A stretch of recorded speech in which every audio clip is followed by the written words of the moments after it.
Hello students, अब हम आ चुके हैं 5.2 के क्वेश्चन नंबर 3 पे। क्वेश्चन नंबर 3 भी 2 जैसा ही है कि कुछ मिसिंग है, कुछ दिया हुआ है, लेकिन इसमें क्या है ना, थोड़ी इक्वेशंस बनेगी। तो देखते हैं। पहला क्वेश्चन तो बहुत आसान है। आपको क्या दिया हुआ है पहले वो देखो। पहले आपको ए दिया हुआ है और आपको A2 नहीं दिया हुआ, A3 दिया हुआ है। तो आप लिख लो, ए दिया हुआ है, डी नहीं दिया हुआ है, A3 दिया हुआ है। तो आप A3 की इक्वेशन बना लो ना। A3 is equal to A plus में n माइनस वन डी। यही इक्वेशन होती है हमारी, A N is equal to A plus में n माइनस वन डी। तो A3 कितना दिया हुआ है? 26 लिख दो। n कितना था? अब A3 में ये थर्ड टर्म है ना, थर्ड टर्म, तो A3, तो n क्या है हमारा? 3।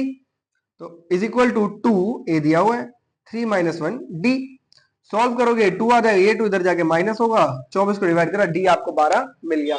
अब जब डी मिल गया तो आगे तो आप जितना मर्जी निकाल लो। डी मिल गया है तो 2 में जोड़ दो, डी में 12 जोड़ दोगे तो ये क्या हो जाएगा हमारा? 14। ये आ गया हमारा पहला आंसर, निकल गया। Clear, easy. अगला देखते हैं। सेकंड पार्ट में क्या दिया हुआ है हमें? ए नहीं दिया हुआ। ए तो सबसे मेन चीज होती है, वही नहीं दी हुई। कोई नहीं, हमें A2 भी दिया हुआ है और A4 भी दिया हुआ है। अब हमें ऐसे प्रॉब्लम्स में क्या करना है ना, कि जब में जिसमें ए ही नहीं दिया हुआ पर आपको कोई भी दो टर्म ऑफ एपी दे रखी है, ऐसे केसेस में आपने क्या करना है, आपने दो इक्वेशन बना लेनी है। A2 की भी बना लो, A4 की भी बना लो। जैसे पिछले क्वेश्चन में A3 की बनाई थी, A2 और A4 की बना लो। A2 की इक्वेशन क्या बनेगी? A प्लस में n माइनस वन डी। इसमें n की जगह क्या आ जाएगा? 2, क्योंकि हम सेकंड टर्म की बात कर रहे हैं।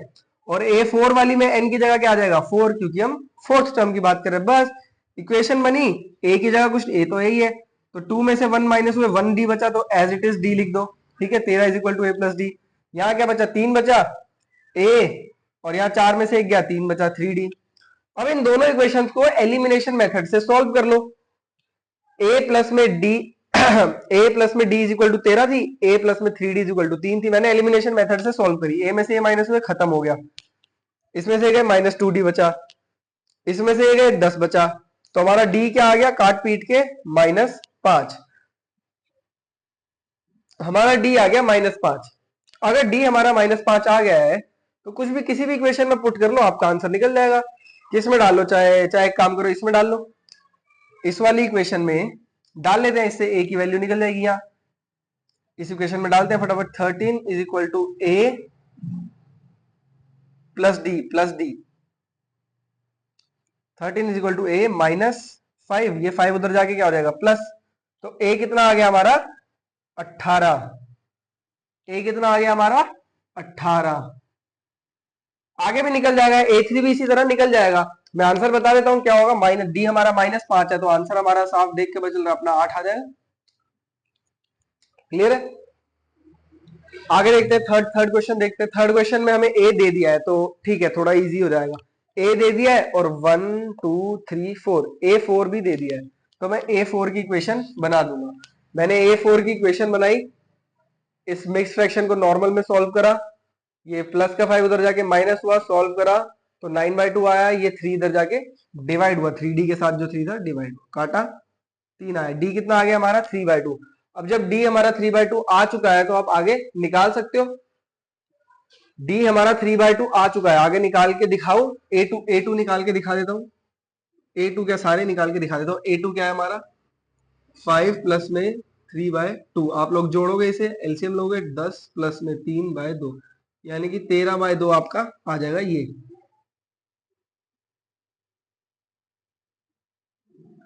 इसे मिक्स फ्रैक्शन में करना चाहो तो वो भी कर सकते हो। मिक्स फ्रैक्शन में इसका आंसर आ जाएगा 6/1/2। ठीक है, तो मिक्स फ्रैक्शन में भी कर सकते हो। अगला और कर लो, एक और निकाल लो। A3 निकालने का तरीका क्या है? ए प्लस में n minus one into D. A3 निकालने का तरीका यही है। A3 इज इक्वल टू ए क्या है हमारा? 5 प्लस में n क्या है हमारा? 3। 3 माइनस वन इंटू में डी क्या है हमारा? 5/2, सॉरी 3/2।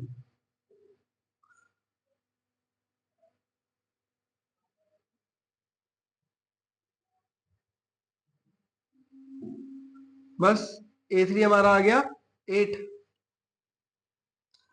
इजी था। अगला देखते हैं, फोर्थ पार्ट देखते हैं।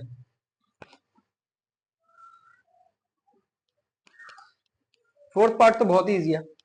ए दिया हुआ है हमें और 6 दिया हुआ है। आप लोग क्या करोगे? A6 की इक्वेशन बना लोगे। an वाला फॉर्मूले में A6 की इक्वेशन बना लोगे। सॉरी, मैंने यहाँ 5 लिख रखा है गलती से। आप यहाँ A6 की इक्वेशन बना लोगे। A6 कितना दिया हुआ है हमें, टेक्निकली 6 ही दिया हुआ है, तो ठीक है। n की जगह क्या डालोगे, सिक्स टर्म की बात हो रही तो 6 डाल दोगे। समझ आ रहा है ना बेटा, ये n की जगह क्या डालना है आपने, वो टर्म टर्म टर्म मतलब ये 6 है तो ये 6 नहीं डालना है, 1 2 3 4 5, ये सिक्स टर्म है तो 6 यहाँ डालना है n में। डाला यहाँ 5d आया, ये उधर जाके सॉल्व हुआ, सिंपल है। d हमारा 2 आ गया, d इतना सिंपल है, 2 आया है। आगे तो आप कर ही सकते हो, d 2 आया है तो कुछ भी नहीं है, दो जोड़ते जाओ, यहाँ -2, ये 0, ये 2, ये 4, समझ गए, बन गया। ये आप निकाल सकते हो, बहुत इजी क्वेश्चन है। फिफ्थ पे आ जाओ, फिफ्थ भी ऐसा ही सिमिलर सा है। फिफ्थ में भी क्या करना था, अगेन A2 दिया हुआ है और A6 दिया हुआ है, दोनों की इक्वेशन बना लो, बिल्कुल इस क्वेश्चन जैसा है। दोनों की इक्वेशन बनाओ और इक्वेट कर दो। A2 कितना दिया हुआ था 38, मैंने उसकी इक्वेशन बनाई, ये इक्वेशन आ गई। A6 दिया हुआ था -22, मैंने उसकी इक्वेशन बनाई, ये इक्वेशन आ गई। जब काटना शुरू हुआ तो ये खत्म हुआ, 4d -60, इसको इससे काटा, -15 आ गया, यानी d कितना आ गया हमारा, -15। अब जब d मिल गया तो आप लोग a निकाल सकते हो, एक इक्वेशन में डाल के निकाल के दिखा देता हूँ, इसमें डाल देता हूँ, चलो। 38 is equal to a plus में d, 38 is equal to a plus में d कितना आया हमारा, 15, माइनस का 15, तो -15, ये माइनस उधर जाके प्लस हो जाएगा। इसको जब आप प्लस करोगे तो आपका आंसर आ जाएगा 53, ए आ जाएगा आपका 53। सिंपल, इजी, बहुत इजी, ठीक है। आगे बढ़ते चलो, इसमें कुछ मुश्किल नहीं है। 53 आ गया, इसमें से 15 घटाइए, आ गया। और A3 A4 A5 आप लोग निकाल सकते हो। आंसर मैं बता देता हूँ लगभग क्या बनेंगे, इसमें से 15 और घटा दो तो ये बनेगा हमारा 23, और 15 घटा दो इसमें से भी तो ये बनेगा हमारा 8, बस 8 बनेगा ये हमारा, ठीक है।